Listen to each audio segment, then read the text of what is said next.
wa nchi, ofisi ya Rais, menejimenti ya utumishi wa umma wa Jamhuri ya Muungano wa Tanzania, na Mheshimiwa Zulkarnain Abdul Rahim, Waziri wa Nchi, Wizara ya Mambo ya Nje, Familia na Maendeleo ya Jamii ya Jamhuri ya Singapore wajiandae. Asanteni sana mawaziri.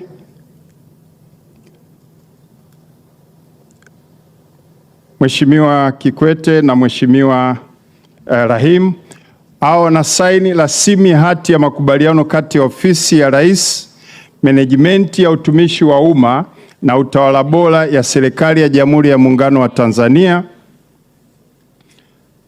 na Wizara ya Mambo ya Nje ya Jamhuri ya Singapore katika masuala ya uendelezaji ujuzi, skills development.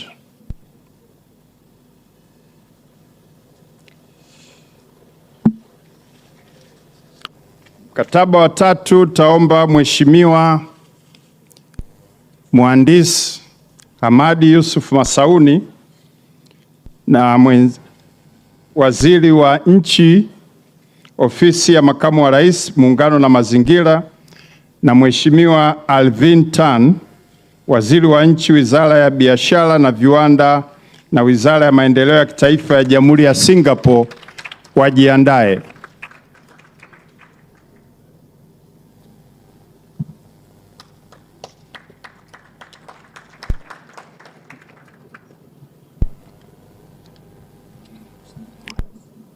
Tafadhali tusogee pale mbele. Wao wanasaini rasimu ya hati ya makubaliano kati ya Ofisi ya Makamu wa Rais, Muungano na Mazingira ya Jamhuri ya Muungano wa Tanzania na Wizara ya Viwanda na Biashara ya Jamhuri ya Singapore katika biashara za kaboni chini ya ibara ya 6 ya Mkataba wa Paris.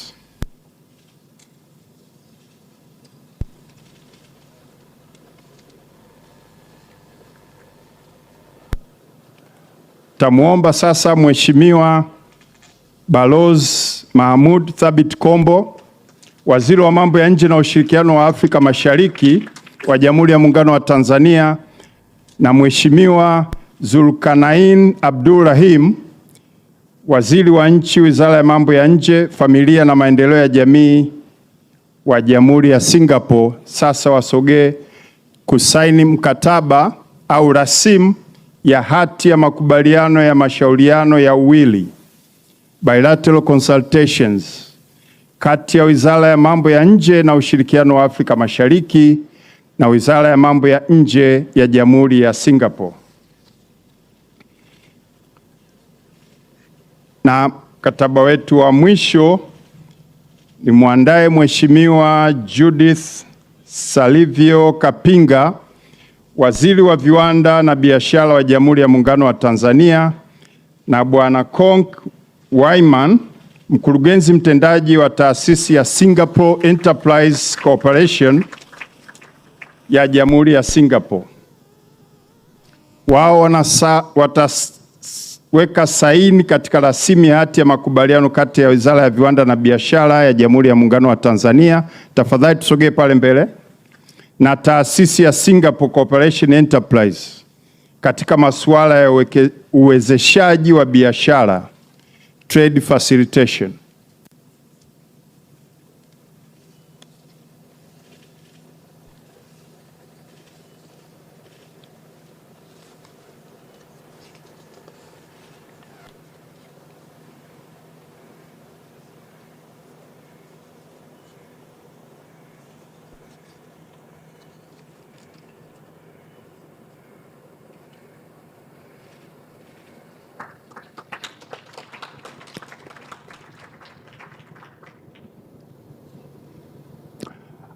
Asanteni sana waheshimiwa mawaziri na viongozi wote walioshiriki katika zoezi la kuweka saini mikataba na hati hizo muhimu za ushirikiano.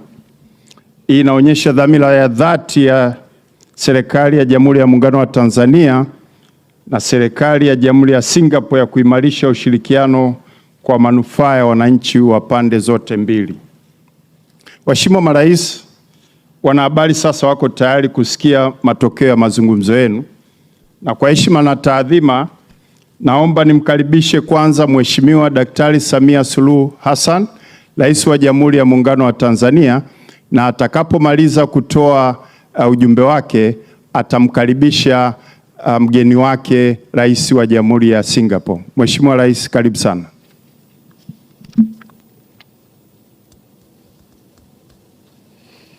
Mheshimiwa Rais Tharman Shanmugaratnam, Rais wa Jamhuri ya Singapore, waheshimiwa mawaziri mliopo kutoka Singapore na Tanzania, waheshimiwa mabalozi wa Singapore na Tanzania, maafisa wadhamini kutoka waandamizi kutoka serikali zetu mbili, ndugu wanahabari, mabibi na mabwana, habari za mchana.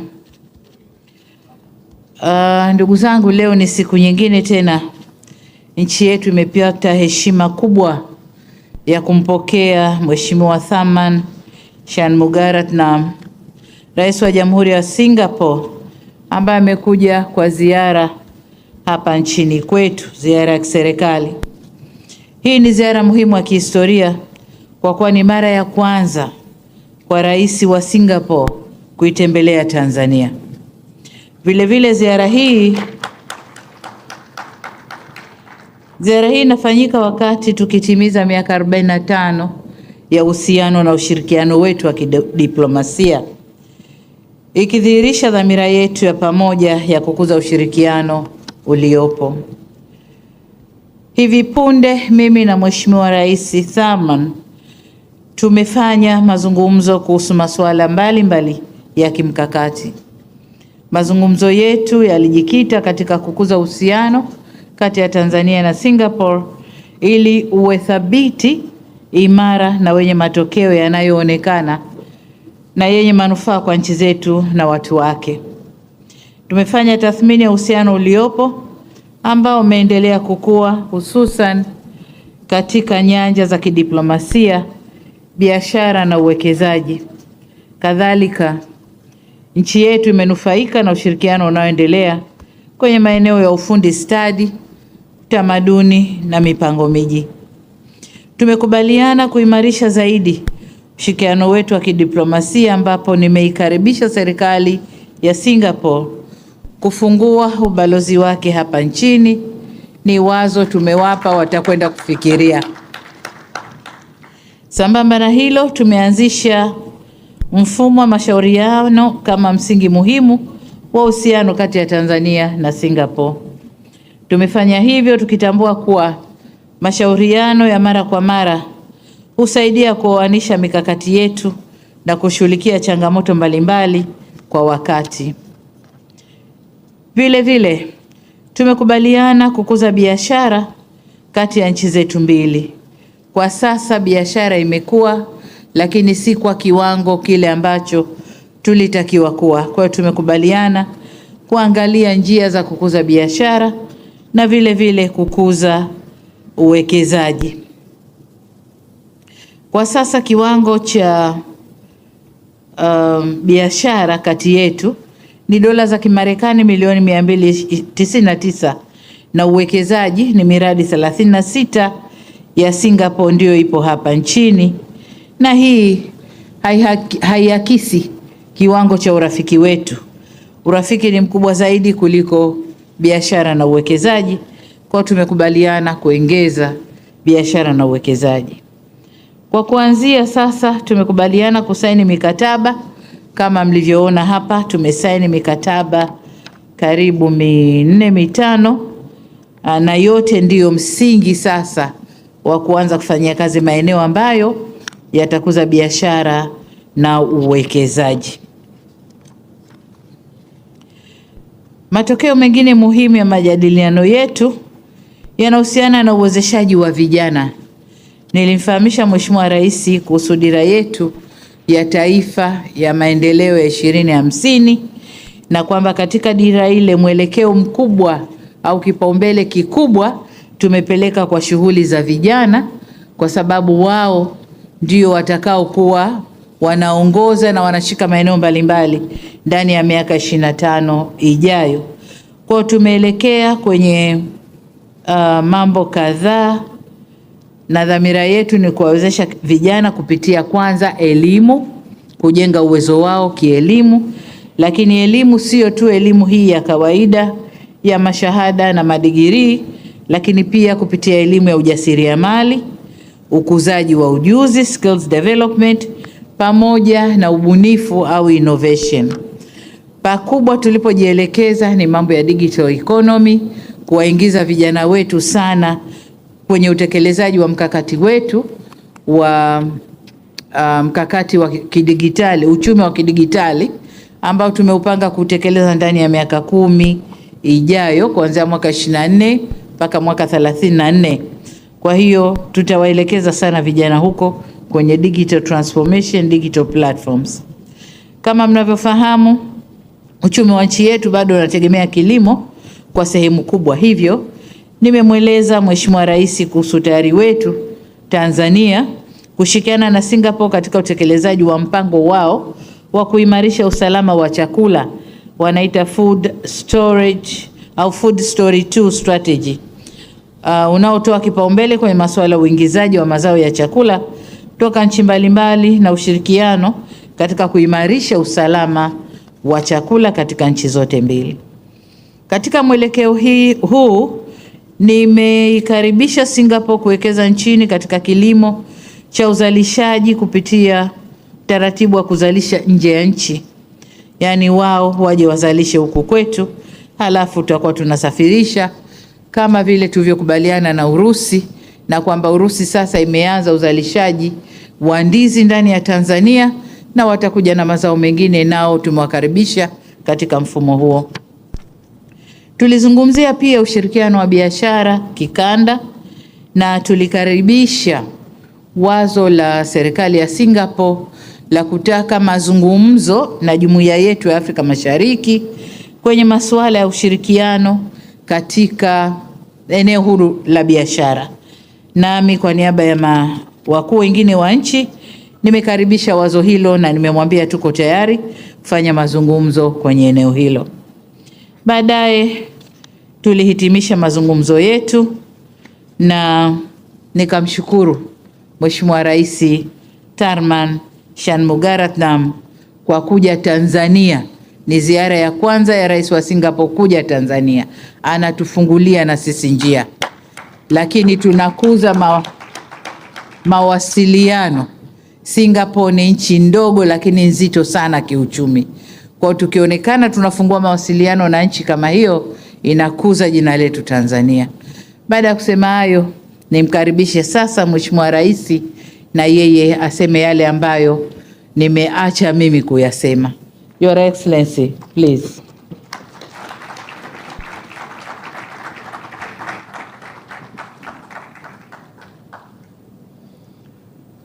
Your Excellency, Dr. Samia Suluhu Hassan, President of the Republic of Tanzania, Excellencies, ladies and gentlemen, let me first express my deep appreciation to President Suluhu Hassan for the very warm welcome accorded to me and my delegation, and for the substantive program that has been planned for us in Dar es Salaam and Zanzibar.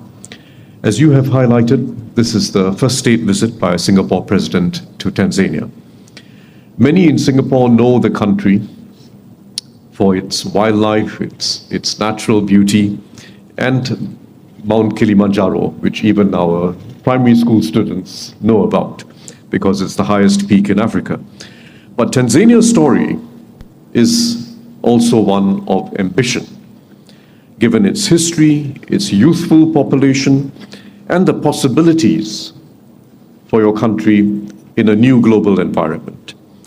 Anchored by Dar es Salaam's role as a thriving Indian Ocean port, and by Zanzibar's rich heritage, which I look forward to experiencing tomorrow.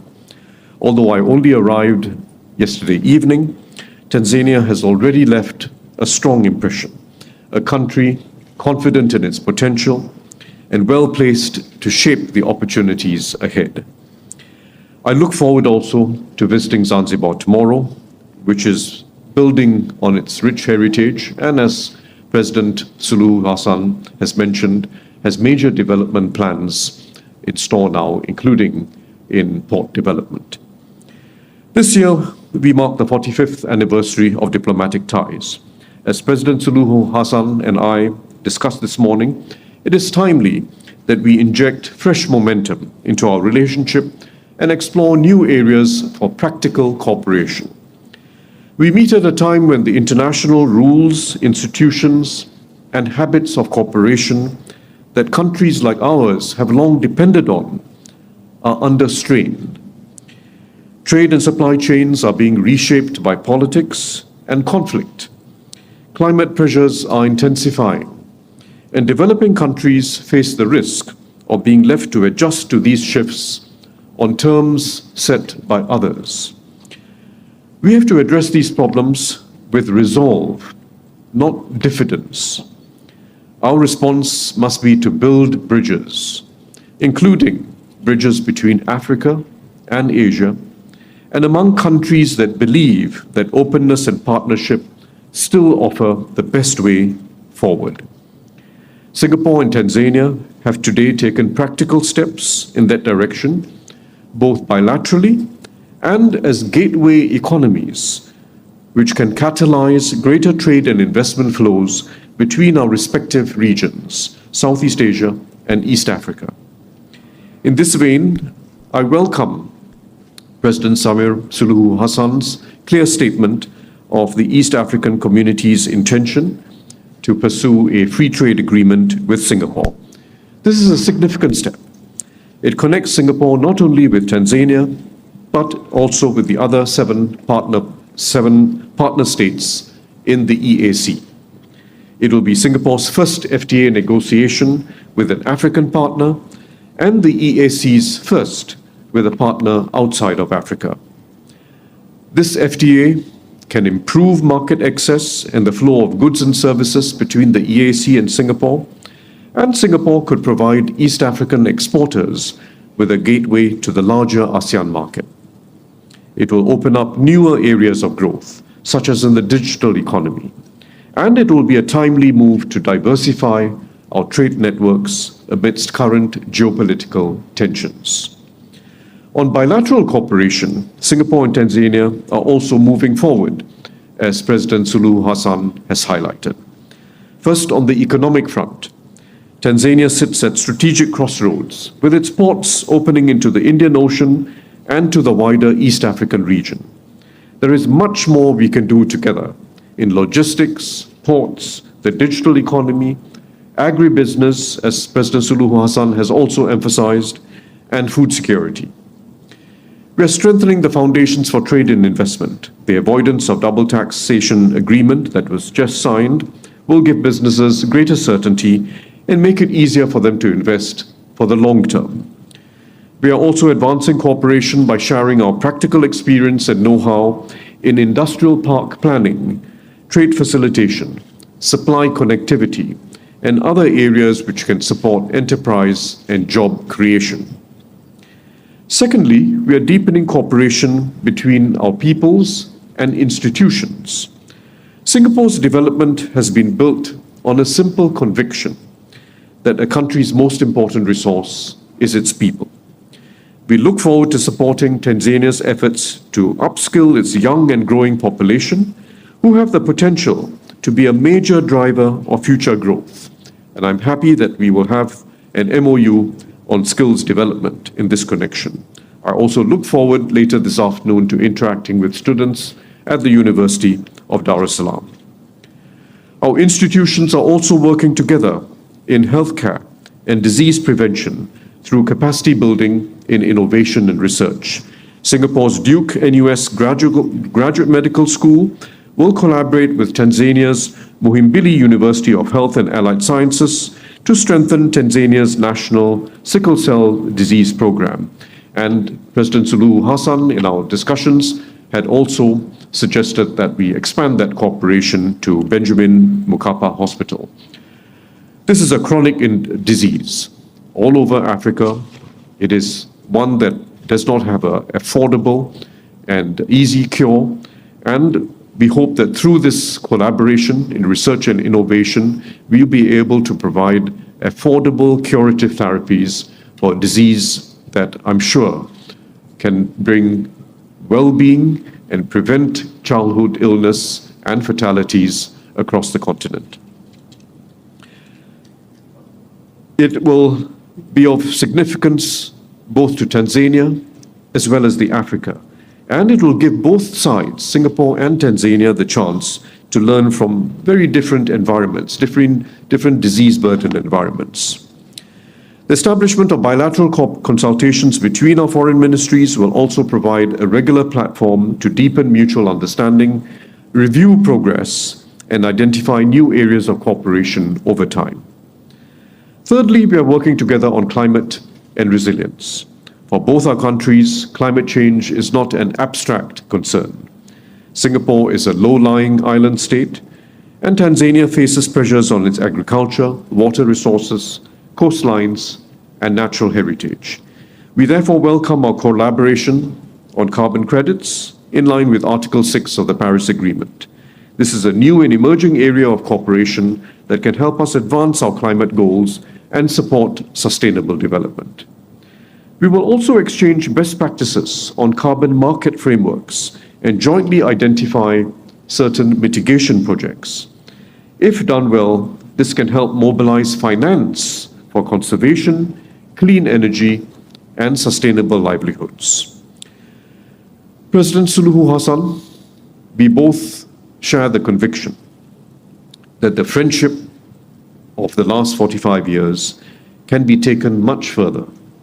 I look forward to working closely with you to advance this relationship for the benefit of our peoples. Thank you very much.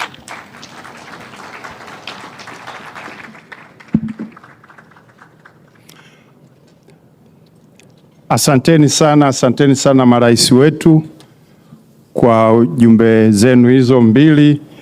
Mmeonyesha kutufungulia milango, lakini pia kuweka mikakati ya kukuza biashara kati ya nchi zetu mbili, lakini si tu kati ya nchi zetu mbili. Maono makubwa ya kikanda kwamba tuwe malango ya Southeast Asia na Afrika ya Mashariki. Hayo ni maono makubwa sana, tunawashukuru sana viongozi wetu. Na hapo ndio tumefikia mwisho wa press conference yetu. Ndugu waandishi wa habari, tunawashukuru sana. Na sasa nitakuomba Mheshimiwa Rais umuongoze mgeni wako kwenye dhifa chakula cha mchana ambao umeandaa kwa heshima yake. Asante sana Mheshimiwa Rais.